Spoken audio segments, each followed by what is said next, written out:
So we hope you feel in your next online event, whether it is by yourself or whether you're with us, to gain the confidence and for us to share our experience with you. We continue to work with our entrepreneurs, even if they go and present their own master classes. So we will be sharing the registration detail of our online training with you as well. And also just contact me if you are interested in becoming one of our guest speakers. Craig's going to share that link with you in the Zoom chat right now. So Mike, it's Q&A time. I know in some questions that we didn't get to, which I did note down. So you did touch on Paul's statement around becoming what do you do about glass, the light reflecting in the glasses. There's not much what we can do about that unless you take your glasses out. Mike, I don't know if you have any specific tips on that. I think it's about creating the environment that you're working in, having different lights in different places, testing them, seeing what works for you. For example, another thing you want to test, for example, is your clothing. So you shouldn't wear anything with very, very fine patterns on it. If you're using a green screen, then don't wear anything green because you're going to look invisible. There are so many little hints and tips that you can improve on. But most importantly, it's test, and then work on it again. And then I also a comment from Peter Yuko, which was that not even negative comments are not negative. They're things to learn from and grow from, and to prevent you from doing things wrong again. Also very important. I saw that question. And then there's also the question from Paul around recording on Zoom, watching a clock separately. Yes, Paul, what I do is I have my cell phone and I have my clock running, and I've positioned my cell phone in such a place that I can see the time running. What you don't see behind the scenes is that I'm managing time all the way. So I would send Mike a message saying to him, speed up, or, we're running ahead of time, and so on. What is very, very helpful is that your moderator, you get a team together and a moderator together that can support you in that way. But as the speaker, try and use something as simple as a cell phone, which we all have present, and then position it in such a place that your eye can just catch the time. Then there's another question here from Atif in terms of time zones. Atif, that it will be a challenge all the time as we engage global audiences through online events. Do is that if somebody who's in a very difficult time zone to yours, we have people getting up at 12 midnight, getting up at 3 o'clock in the mornings, and we can't do anything about that. So we try and select time which is not too bad for everybody globally. Remember, we have people showing up we haven't met yet.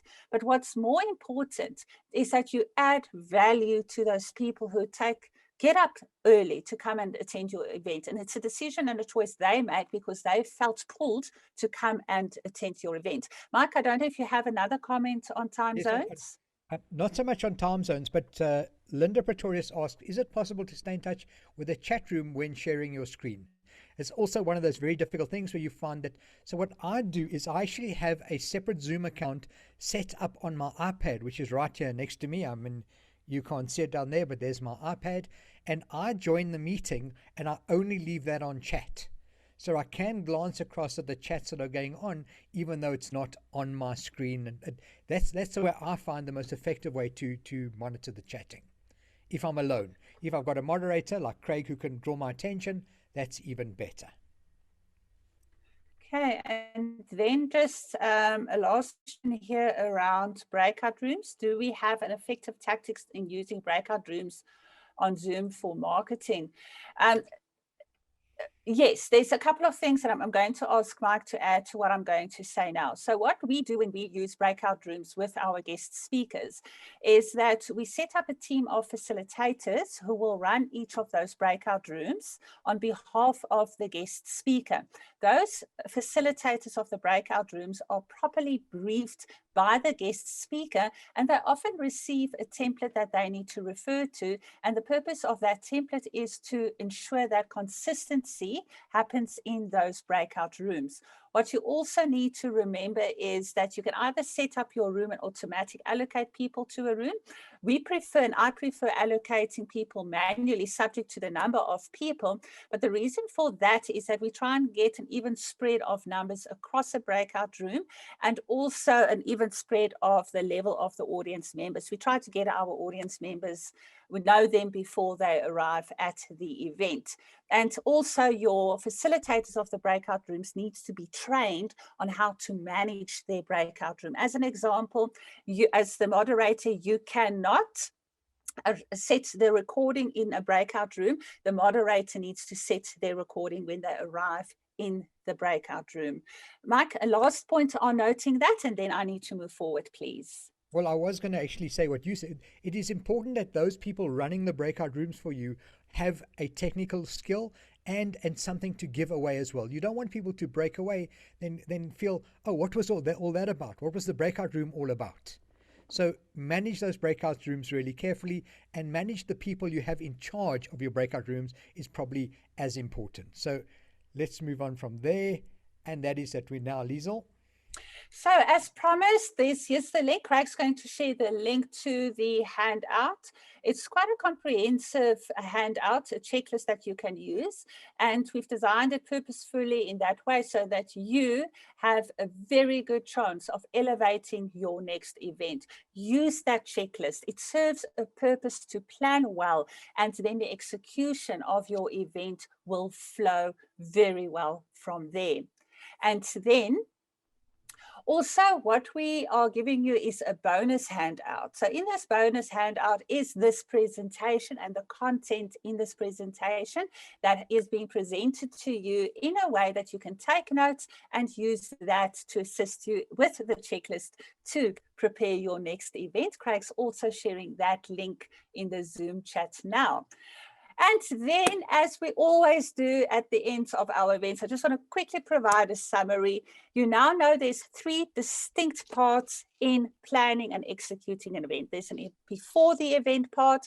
Put effort into that, because that is where you will ensure that you attract the right people to come to your event where you will present an exciting topic. Then there are definite steps you need to follow in the execution of your event.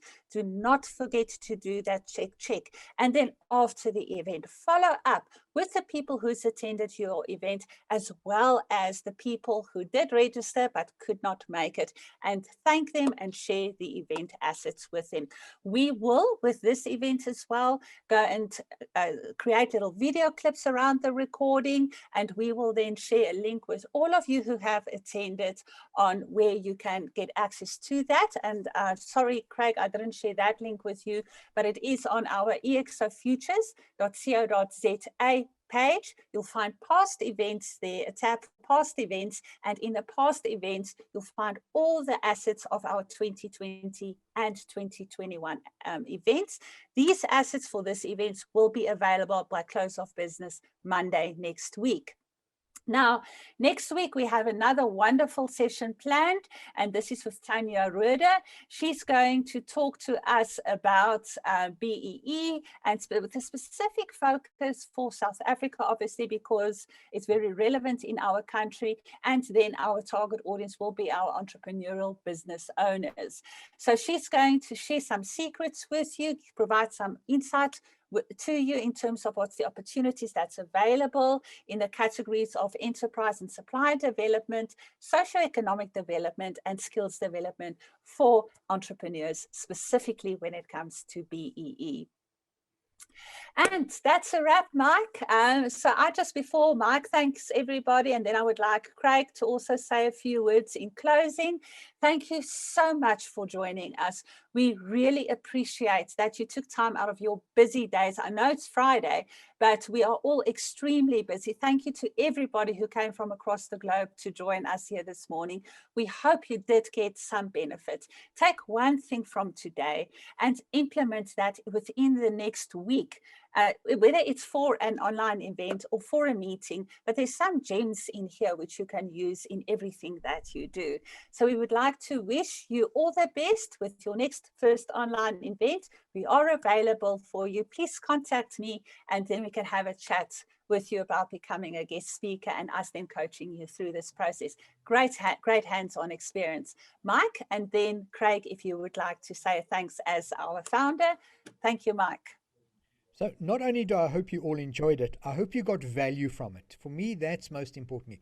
What I like to know is that everyone who came to any talk that I've given or we've given has received some value, whether that value is in the handout or some little tidbit. I noticed someone telling me, for example, someone said that for them, the best takeout was that 12.5-minute rule. Any little rule, anything. I hope we added value. Thank you so much. Have a wonderful weekend.